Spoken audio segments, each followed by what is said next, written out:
Good morning. Good morning, children. Today we are going to discuss, at the end of this class, we will be able to learn about the election campaigning process. In the last class, we have discussed about the nomination of candidates, right? So once again, we recapitulate or summarize this concept. Nomination of the candidates. How the candidates nominate children? You know that India is a democratic country, right? So in democratic country, everybody are free to contest in the elections. So there are no restrictions given by the government to participate. Even a beggar, a rickshawala, an auto fellow, a small teacher, everybody can contest in the elections. And now you also know that the minimum age for the contesting in the elections. Everybody of you know that to vote in the elections, children, you need to have 18 years. But to contest in the elections, you need to have 25 years. And that too, you should be a citizen of India. The next one, political parties. For example, Congress party, BJP party or Telugu Desam party. Those parties, if they want to nominate their candidates, and whom they are supporting the candidates, no? So they have to give their party symbol. It may be the hand symbol or flower symbol or cycle symbol. That party symbol they give for that candidate and they support that candidate. Okay, na? So this system is called party ticket. This system is called party ticket. And now every candidate who are contesting the elections, they have to fill the nomination form. Okay, so this nomination form consists of some important criteria which were guaranteed, which were given by the Supreme Court of India. What are those? So there should be no criminal cases filed against the candidate who are contesting in the elections. On that person, there should be no criminal cases filed on him. Second one, the details of his assets, how many assets he is having and how many liabilities he is having. So that details he has to do clearly in the nomination form. And the last one, his education qualification, what he has studied. So all these things he has to mention in the nomination form.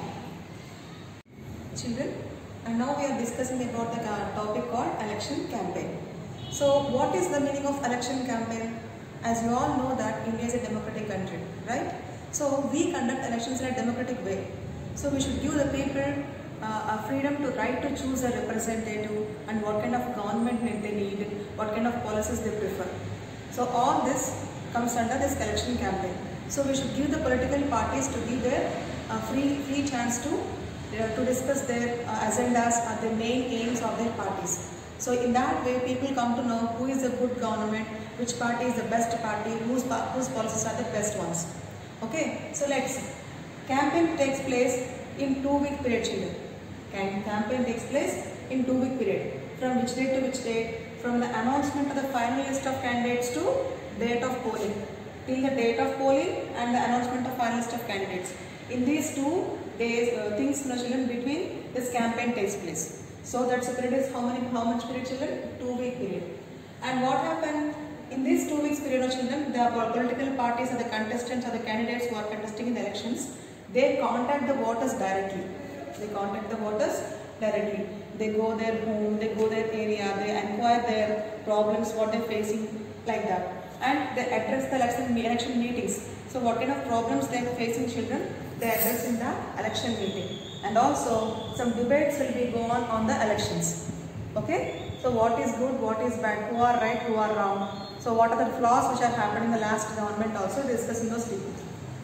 Next, newspapers. Children, those days, children, newspapers, television, they will be full of what the stories of the political parties and the politics which had happened in the past. So they use print media and the television also with a great effect. Next, political parties try to focus on some big issues. For example, see, poverty is a big issue and unemployment is a big issue. Education is a big issue. Likewise, some of the political parties, they focus on big issues and they conduct election meetings on those issues. Why? Because to grab the attention of those people. Then with that, they'll just choose their government. So let's see some of the issues which were raised in the previous government's, children. First one, the Congress government in 1991 under the leadership of Indira Gandhi has given a slogan called Garibi Hatao. It means removal of poverty. So Indira Gandhi, her main aim is to remove the poverty from the India with her policies. So that slogan was given in 1971. This party has come with this slogan to win in the elections. Ultimately they won. The next Janata Party in 1977, they under the leadership of Jay Prakash Narayan, they came with a slogan called Save Democracy. They call the slogan called Save Democracy. With this slogan, they came to the people to restore the civil rights. The next left front. Here left front means some small group of political parties, they formed together one front. So those political parties, they came forward to the people with this slogan. What's that? Land to the tiller. In Telugu they say, Dunne Vadade Bhumi. So they came with the slogan called Land to the Tiller in West Bengal, in that West Bengal local assembly elections. Okay, in which year? 1977. Likewise, in our Andhra Pradesh children in 1983, TDP party, Telugu Desam party has come up with a slogan called Protect the Self-Right of Telugus. Protect the self-rights of Telugus. So under the leadership of N.T. Ramarao. So these are some of the important issues or the slogans that came forward to the people to restore their rights. Children, all political parties have to agree for the model of code of conduct, children. It means no party or the no contestant do not use any place of worship for election campaign. Means for election propaganda or for campaign, children, they should not use any place of worship. It means temple, churches, mosques, etc. Okay, and they should not use government vehicles like aircrafts, officials, government officials, children, in big cadres like MLAs, who will say the IAS officers, IPS officers for the election campaign. And ministers shall not lay any foundation stone after the election is announced for any project. For example, construction of dam or laying of any road, they should not lay any foundation for any kind of project. Ministers, and they should not take any big policies or decisions also. We want to announce 5,000 rupees as pension for the poor people, like that policy decisions should not be taken. And then make any promises. They should not make any promise of providing public facilities.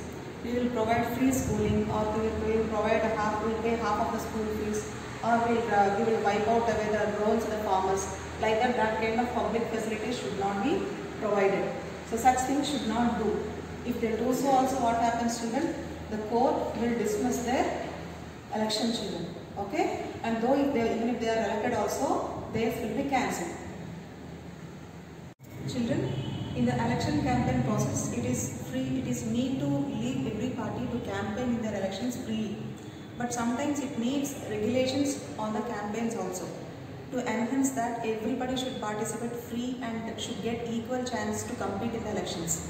For that purpose, our Election Commission of India has given some of the restrictions on the election campaigns. What are those? The election party should not bribe or threaten the voters to vote for their party. They should not give any money, or they should not threaten them to vote for their party. The second one is, they should not appeal. These political parties should not appeal the voters in the name of their caste or religion. It means I belongs to your party, I am your religion only, so please vote for me. They should not ask votes like that. Second one, they should not use any government resources like cars, government resources for the campaigning. The next one, and any contestant or the party member should not spend more than 25 lakhs, whether if he is conducting for the Lok Sabha elections, and he should not spend more than 10 lakhs for the assembly elections. And understood, children? Once again I repeat, the contestant should not spend more than 25 lakhs for Lok Sabha elections and about 10 lakhs for assembly elections. Understand? So if they do so, any one of them, even though the person has been won in the elections also, the Election Commission of India reject their election.